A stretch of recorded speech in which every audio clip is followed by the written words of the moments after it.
And works really, really well. I was, just 2 strokes at the most, and I was able to really get like most of the graphite out. 2 strokes at the most. The Minjal Kadakia story.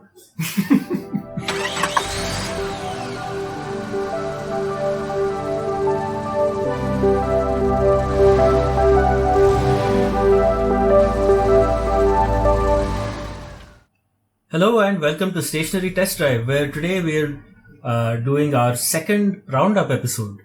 We do these every 12 weeks or so, and it's a great place if you're a new viewer for coming on and seeing a sample of the kind of things we do. And if you're a regular viewer, welcome back.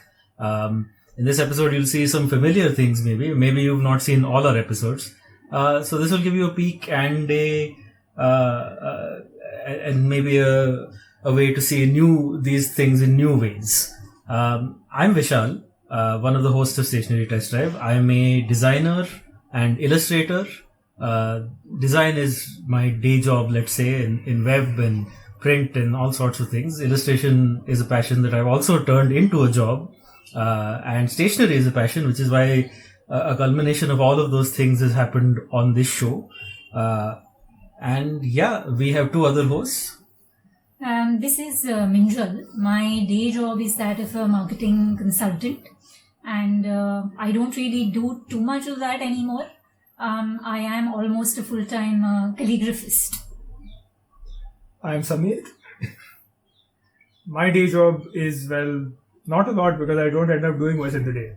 But the rest of the 24 hours, I am very busy doing design, illustration.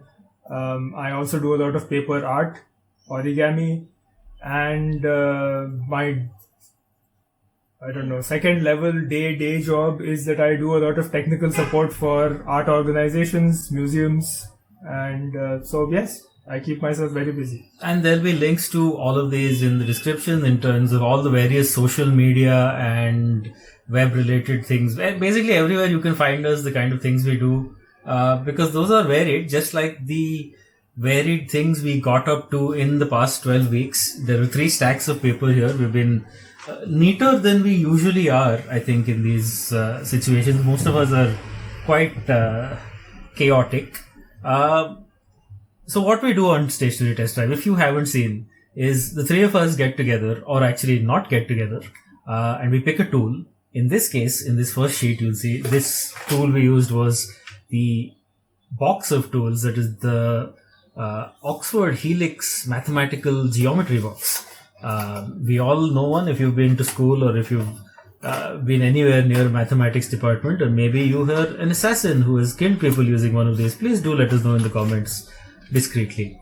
So we use the tools in this box to make these 3 pieces of art, and we had a good time with this. At least I did. I think you don't think of a geometry box as an illustration tool. You think of it as a mathematical thing, but as an artistic thing, I think we all put it to artistic uses. Samir? It was just a very refreshing change to actually think of a geometry box as something useful and something to do creative things with, because I think we've all been through years of having to buy one because you needed to have one. Yeah, I think we picked this one up almost out of nostalgia because we had a similar one in school, and then I saw this particular one in a supermarket one day as an adult about 10 years ago, and I just, even though I never really knew how to use one, I had to have one. That's something we discovered in the show itself, right? You showed us how to use, for instance, some tools that in the set that I had never used, like these triangles. Yeah, that's because, again, it's one of those things like a textbook where maybe you don't always read the whole of it during your school year. People get you to buy these things, and often you're not really told what all the pieces are for. So we did go into some detail in our original video, and more importantly, I think all of us ended up using a lot more of this box to make these than we would normally have done in school. Yeah, I think as illustrators, the 2 of us have very much gravitated to our favorite subject, which is portraits. And Minjal, tell me how this symbol, how does this symbol inform your process as an artist, Minjal? Look, I will skip that question and I'll get to the fact that I didn't get to really use this beautiful Helix Oxford set of mathematical instruments. I used the locally available domes and classmate. Well, actually, if we're being perfectly honest, neither did I, because I used a compass and I used a very nice modern compass. And if you want to catch me on my crimes fully, please watch that episode. So this set, basically the way it's made, I don't know if they followed old school techniques, but the way the compass is, the mechanism to hold the pencil, it's very sturdy. It's good to use. It's clunky but sturdy. It's clunky but sturdy, and that is exactly what is not in the domes and classmate sets. So if you're trying to do circles or anything of that nature, those sets are sadly not very good. I mean, it sounds like a sore sticking point. You think, why are we harping on about this? But that is really a valid thing. When you find a tool that you enjoy, even if it's a clunky one, it's an old one, even if it has just sentimental value and you're willing to overlook some of the vagaries of it, you're fine, right? And also, ultimately, a tool needs to do what it was made to do. And if it's not doing that, then it's not a tool. It's just a piece of decoration. Any other things that we wanted to try out with the stationery set? Maybe we should do something in the future with them. I think we should definitely, and we mentioned this in the video that we did, that we really need to look at stationery, geometry sets which are designed more towards artists than students, because I think those have a lot more precision and a lot more variety in the way that they can be used. Yeah, I mean, one of the ethos of Stationery Test Drive is that we kind of just take what we can get in some ways in the local market and then try to push it beyond what it may be designed for, such as these student sets. Speaking of pushing it, the definition of what is usable stationery was kind of pushed in our next episode, which is on an eraser of all things. And this eraser, Minjal thankfully has these nice compositions that I can very artfully place things around. I must say that's a real boon for us. This is the Nataraj Plasto eraser. It erases without a trace, and this is not the eraser. The eraser is in this box of, you just throw them all around, and they're beautiful little things. And we say that because they're really cheap. This is a cheap thing, but a good thing. And we used it in ways that are good. I don't know quite again what we sort of struggled to talk about this in the episode as well. But an eraser is such an afterthought in some ways. You think, oh, I'll get a good pen, I'll get a good pencil, I'll get good paper. And many a time we don't actually think of the eraser beyond just maybe a plastic eraser, a kneaded eraser, or a mechanical eraser if you want to be really fancy about it. I mean, most people, even some artists I'm sure, are barely aware of the existence of a kneadable eraser, for example. And that's something we will cover in the future. Yes, and on the flip side, the artists are mostly unaware that a cheap eraser like this can be very useful and really remarkably good. We aren't just recommending this because it's cheap. We're recommending this because even within this brand, Nataraj, there are more expensive tiers of their erasers that aren't as good as this one. This was just perfect for us, and we used it on pencil things, of course, because that's what erasers do. Minjal, I think you got the most hardcore difference between them. Ours went for a bit more subtle, I'd say. So I actually put down, I used one of Hindustan Pencil's pencil called Apsara Dark, which is supposed to be a really dark pencil. And we did an episode of that later. We did. And it's actually the same company that makes this. I did put down a lot of graphite because I really, I wanted to know if the claims are actually, as you all have been saying, because I know it's your favorite eraser. And works really, really well. I was, just 2 strokes at the most, and I was able to really get most of the graphite out. 2 strokes at the most. The Minjal Kadakia story. I do end up falling into these very often.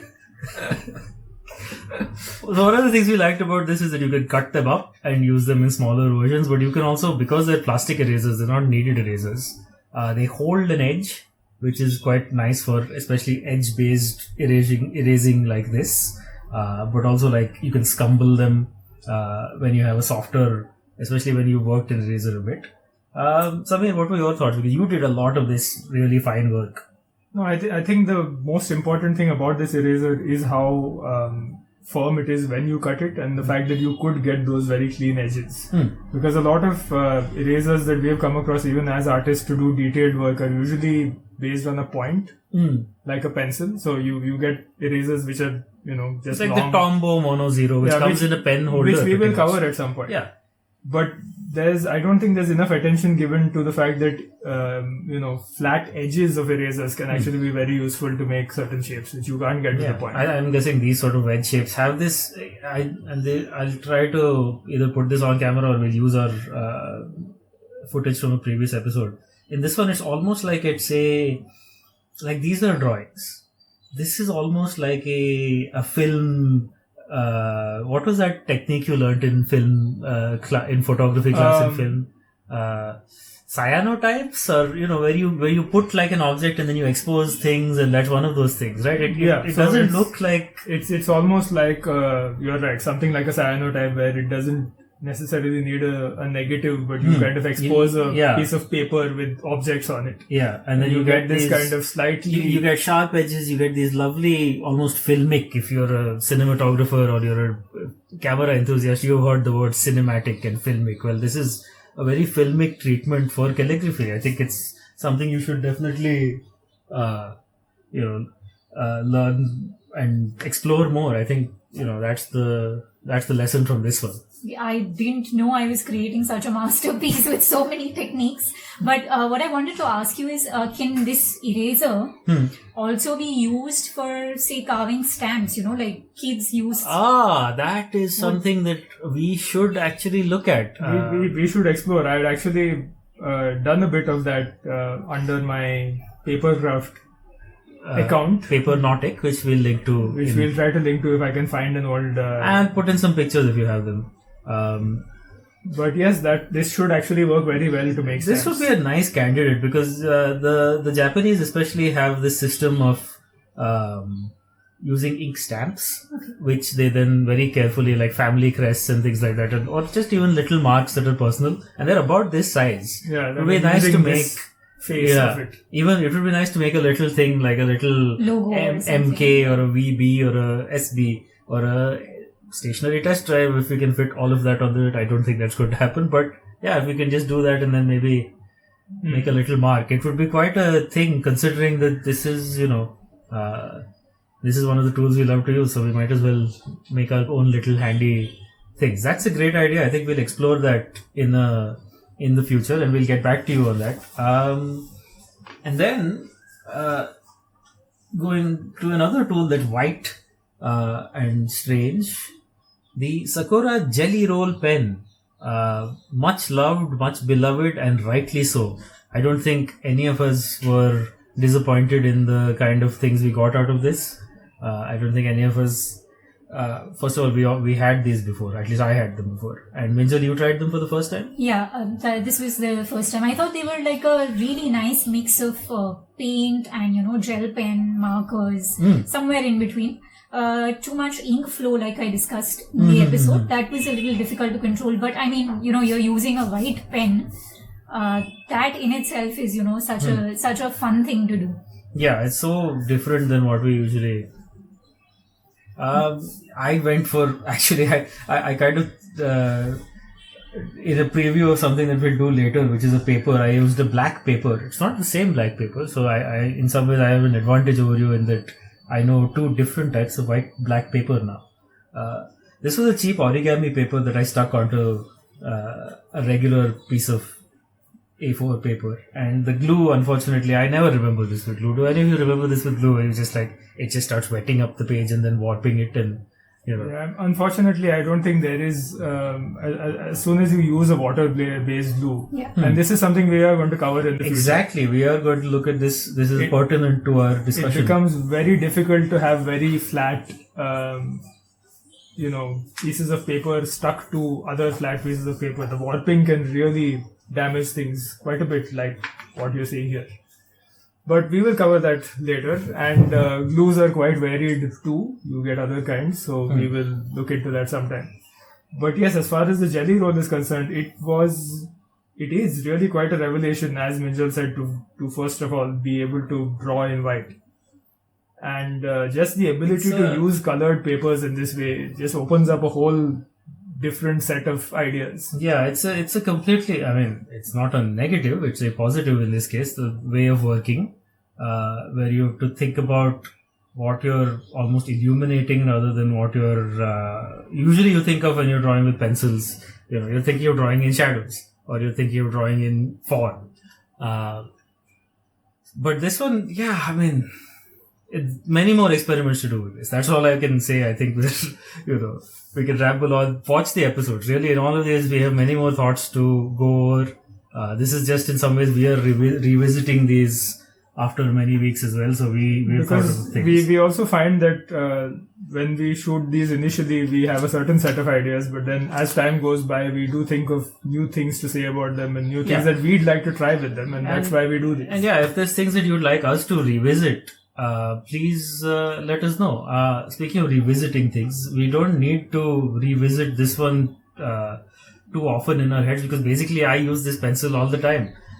This is Minjal's work makes a perfect stage for this. The Pentel Graph 600, not the 800, the 1200, or however many hundreds. I think there's 1,000 as well. Yeah, there's 1,000. There's even a 1200, I'm sure. But this one is a pencil I've used for now nearly 10 years. It's lovely. It's beautiful. It's literally the thing that I do most of my, at least some stage, either the initial stage or even in this case, the finished stages in. I had used this forever. Samir, you have tried it once or twice, but this was like the first major drawing. This was the first major drawing I was doing with it. And as, again, we have mentioned this before, but it's really, I think the thing that wins about it is that it is just perfectly weighted. Yeah, this bit is quite heavier than this, and many people don't like that. They like a very sort of balanced one, but I think it really works nice when you're trying to pull curves and things like that. It's one of those pencils which is quite rare in pencils, where you feel like you want to finish the work with a pencil and not go beyond. Yeah, I mean, I had a blast just going through every little bit of this. Every little piece of shading, which you think, is going to be tedious with such a small pen. You need a regular pencil where you can just like fill in a lot of detail. But no, just calmly spending an hour or so putting down lines. It's really great. And it's so varied, because you won't get this from a pen. You can get this from a pencil, but in some ways you almost get too much chaos. Controlled chaos is what I would say this is very good at. So Vishal and me are illustrators and use pencils a lot. Minjal, pencil is not something that you use for a final piece most of the time. Can I reveal this other? Yeah. Can I also reveal this other piece you did with it? Does a pencil like this, which gives you so much precision, make you want to do more finished pencil work? Well, since we spoke about strokes, it really made me go on. We spoke about 2 strokes only. 2 strokes, and multiple strokes in these pieces. But controlled strokes. Controlled, chaotic strokes. Now this is, okay. So basically, this was, I really bought, I bought this pencil after Vishal kind of recommended it. And truly enjoyed using it, like you all said, because it's not a very flimsy pencil. And it's in that Goldilocks zone of being just right. It's sturdy, but it's not too ostentatious. I like the hard edges, honestly. I like that feeling when that kind of digs into your hand a little. I don't know why. It's like, it should feel bad, but it's good. No, see, especially for lettering, like Samir said, if I'm able to control the pencil a little more, I will get a nicer lettering.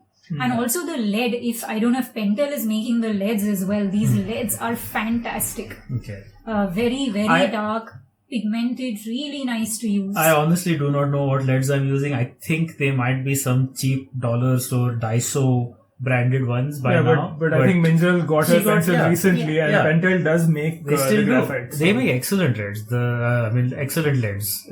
I've tried them definitely. When I first got them, those were the ones in there. Look, I think everyone should buy this pencil really, because for lettering, for sketching, it's just fantastic. Yeah, and the theme of Minjal wanting more control over things and us trying to tell her, you know what, sometimes it's good to give into the chaos. This is the chaos we were talking about. This is the chaos we were talking about. Not this. No, this is again, as you know, a wonderful use of multiple inks and the wonderful use of this beautiful pen called the Pelikan Twist. I love it. I've used it a lot. I've given it away to both of you, I think, in some form, some different color. I obviously had the first pick, and I love this one. It's not the best pencil to draw with. Let's just get that out of the way. It's very kind of, you have to hold it a certain way. It's good for writing. It kind of trains you to write in a certain way. It's a great pen to hold. It's a great pen to learn how to write with, I think. Yeah, and it's just, as you can see with something like this, it's obviously great to do a very sort of structured, well-written piece with. It's not good for sketching. No, but at the same time, you can, if you're bored in the meeting like I was trying to capture here, you can do some kind of doodling, and even something much more finished than mine. Than that. That's certainly more than you would think would come out of a very drawing focused pen. It's one of those strange pens where it in fact doesn't have a great variety of line, but its consistent line is its strength. Which is why Minjal was able to get something like this where she changes the inks but it still remains extremely consistent. You would think that it's from the same pen cartridge. How did you do this? We covered this in the episode, but let's just go over that again. So I usually blend inks, the Ecoline inks, which are water-based. I usually leave 2 or 3 different colored bottles open, and I just dip the nib in the ink bottles and write. Now, the observation I had, we did do a video on the Hauser INX Jazz fountain pen. You remember the name. Of course I do. And purely in terms of weight, this pen is a little heavier. So again, if you're, really looking at, say, maybe slowing down, trying to write well, this pen will kind of force you to do that, because Hauser the INX Jazz fountain pen was pretty much like a ball pen. Yeah, it's cheap and jazzy and cool, and we love the work we got out of it. And these two are very similar to me in the sense that they're very... the weight, the weight helps. The experience of using them is just very nice and pleasant, and you feel like you're doing something. Let's just say that. So this one was on the slightly expensive. This was about here. It was between 1,000 and 1,200 rupees, depending on, I don't know which retailer you got it from, which color. So around $20. Let's say. Okay. Yeah. $15 to $18. $15 to $20. There are various taxes and all that come into play when we're in India, which you may not be subject to. Did you all? I don't remember. Did you all use the cartridge that came with the pen, or? Yeah, we used a Schaefer. I used a Schaefer teal ink, and that's what this one is. So not the ink that came with it. This is like a teal, sort of similar. This is turquoise. That's teal.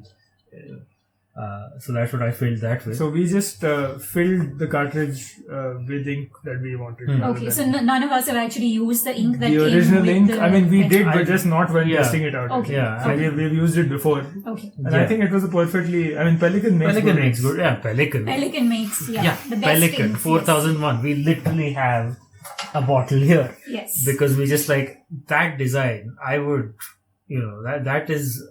It's literally one of the most famous inks in history. I mean, I don't even care. This bottle is really old and probably dry and all that. I will just keep this in my shelf forever because of just the way it looks, the design. It's like it's a piece of sculpture for me. Speaking of more sculptural things, our next tool is the very wonderful Apsara Platinum Extra Dark for good handwriting. That's what it says on the actual pencil, which has been completely rubbed out because we use these pencils a lot.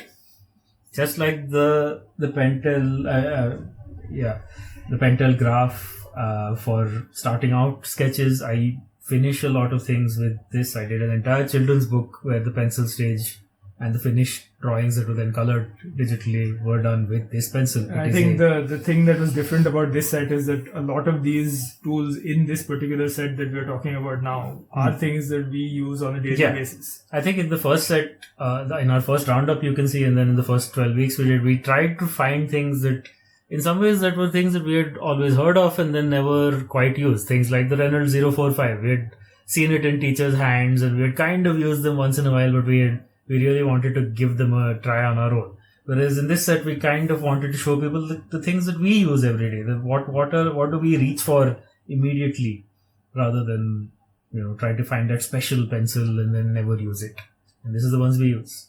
And also, it always stuns me that you will produce something as magnificent as this with a pencil that is really locally available, not expensive. Yes, this is a supermarket available pencil that comes in packs of 10, and thank you for that. But I think you can do this with, let's just say that the baseline quality of something like this is a lot better than it was 15 or 20 years ago. Yeah. Usually when you'd buy a pencil, they'd be waxy and just brittle, and they wouldn't put down any kind of line that you could do any sort of detail with. But even then, for something nice and graphic like that, I think that's a great use of it. I love the depth you got by just like pressing this down, I'm guessing. Yes, there was a lot of that. I usually do very structured writing, and Samir suggested I try the graffiti style of writing. And it also, I could experiment with different shades. And you can actually go really, really dark with a lot of pressure. Yeah. So it is the extra dark for that reason. It's made to, I guess as a student, train you to not put down too much pressure. Right. But then as an artist, when you're older, you can then turn that and expand that into a range of value that you can put down. And yes, this is the same pencil. Many times it's the same pencil that wasn't even sharpened in between, especially in mine. We've covered other pencils that are a lot more expensive and a lot more serious before, but if you had to have one that's in your pocket that's kind of a Swiss Army knife and lets you do a real wide range of shades, then I guess this one would be it. As long as you have a sharpener, which we'll get to. Otherwise, I'd suggest getting one of these because you don't need to sharpen them. But speaking of sharp edge from an instrument that Vishal and I use very often to an instrument that Minjal uses very often. So yes, these, as I mentioned in the episode, are an absolute beginner's essential if you want to learn calligraphy or lettering. I also tried to incorporate the basic strokes that I would, teach somebody. Just two of them? Just stroke. No, 2 strokes and maybe multiple as well. All the possible strokes that one could think of. But when I teach Gothic calligraphy, these are the foundation, strokes. And we are talking about, in case you are wondering, the Staedtler Calligraph Duo 3002, which is dual-ended. Yes, it's a dual-ended. It's also two. Please continue. Yes. It's a let's just say it's a fancy sketch pen or a fancy marker, if you ever. That's right. But it's a pretty great level up from the markers you probably used as a kid, or even like a Sharpie or a billboard marker. Right. So what you're saying is right, because that is the design. When you look at the Sharpies also, they're just like you said, an improvement on your ordinary felt pens. Yeah. Because with the broad edge, you can do calligraphy, you can do lettering. The range of things that you're getting from the same two ends of the pen, I'm guessing this is the thin and that is the thick end. Right. But even then, you can't get this with a Sharpie. You can't get this with the cheap sketch pen. We'll show you what the cheap sketch pens can do in a bit. I had fun with this because, again, as an illustrator, I didn't approach it as... I tried to do something like vaguely calligraphy-like, but... My original plan, I tell you, I did a bit of a pencil drawing. I went in here and just like scribbled in just stream of consciousness. This was nothing really super planned.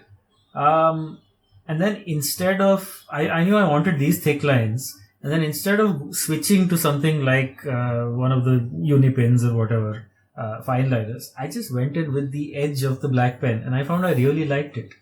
And that was something completely unexpected. So all the black that you see is not something that was planned for this drawing. I don't think Staedtler would have assumed you can do something like this with a calligraphy pen. It's really fun, especially really to like good, yeah. cut in all this texture and put in these lines. That's a really good tool for that.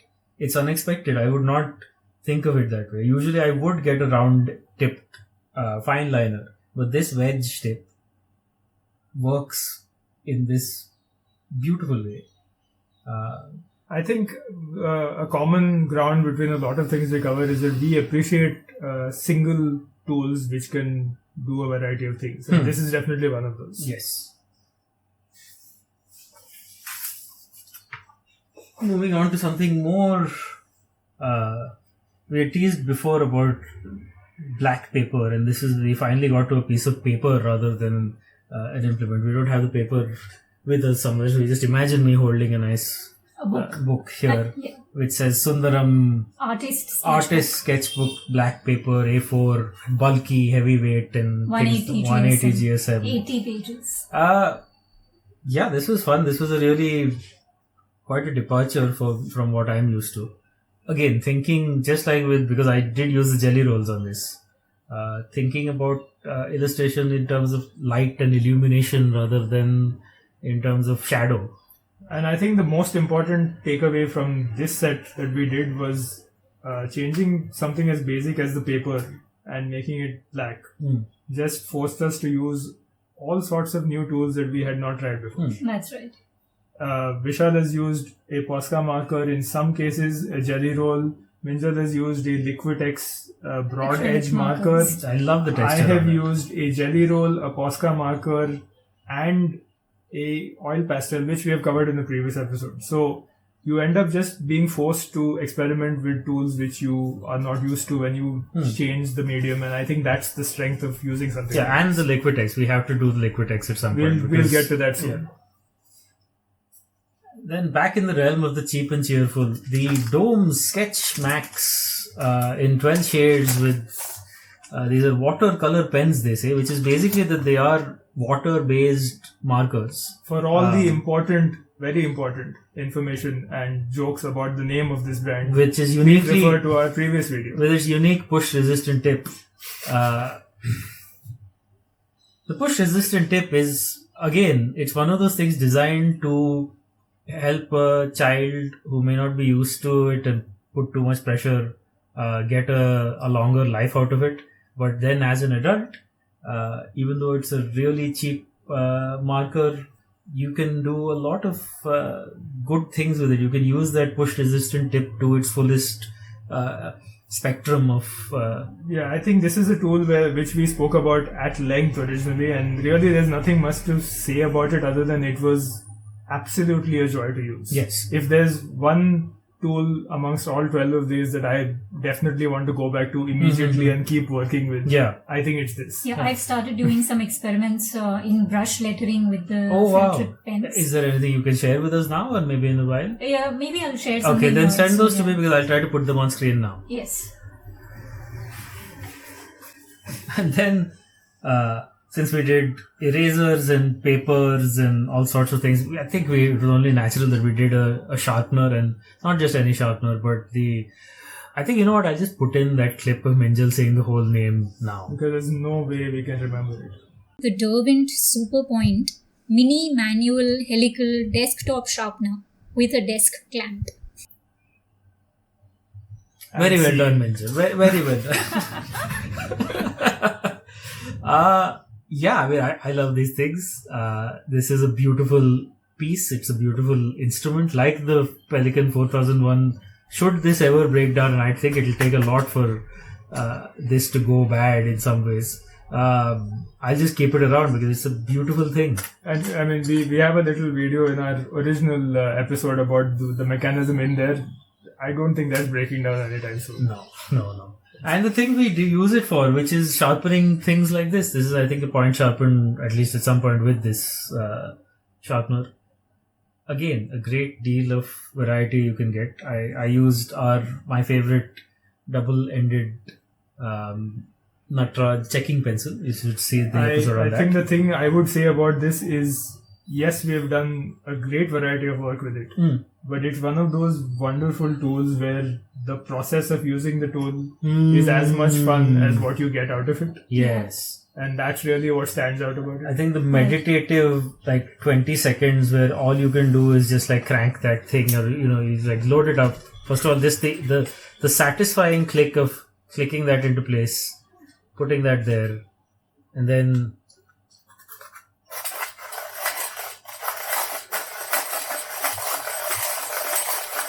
ASMR. This is me sharpening a pencil. Yeah, to get that. Okay, that is super sharp. Yeah, and that is a great. You talk about exercise and rest, and how sometimes rest is more important than exercise, because that's where. And you work yourself into these positions as an illustrator, and this is me getting philosophical here. You need not feel this way. Where you're in that zone, but you kind of continue being in that zone while you're doing other things like, fixing yourself coffee or sharpening things. And yeah, that's it. I love that 20 seconds where it's just like, I'm doing this and it's working out. And get yourself a sharpener, watch our episode, please. After that, I think our most primitive tool ever, these beautiful bamboo reed pens. I love these. Again, I don't think we had a dud in this entire set that we did not like using in some form. And this brings us back to the controlled chaos.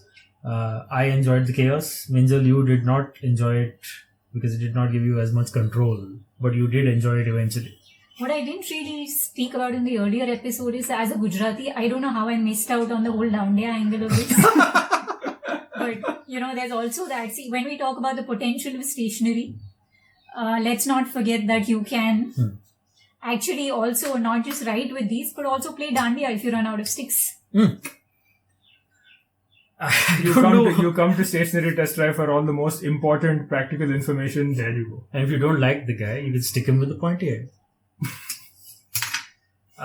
There's nothing more to add to this other than please watch the episode. We go over all of it, and it's really good. It's a joy to use. Yeah.